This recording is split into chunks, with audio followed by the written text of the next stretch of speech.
And now we're going to make our homemade smashed potatoes. You're going to take pre-cooked potatoes, let them refrigerate overnight and cut them in half. Then you want to slice them into cubes.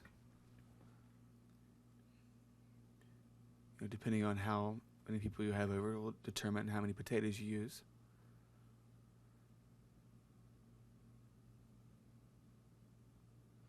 Now we're going to take some pre-cooked bacon and chop that in half. Same thing with the chives. Basically, just want to take all the mixture and just mix it in there. So you can throw the bacon. You can throw some sour cream. About 2 good scoops. Or if you do 1 scoop sour cream, 1 scoop ranch, it's up to you. Add some shredded cheddar cheese in there.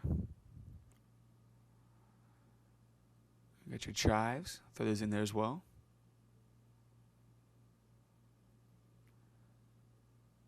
You just want to go ahead and give that a good mash. Mix it all up.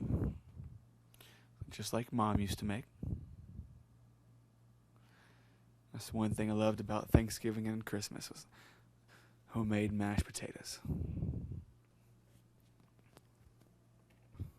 And there you go. After you mix enough, you got homemade smashed potatoes.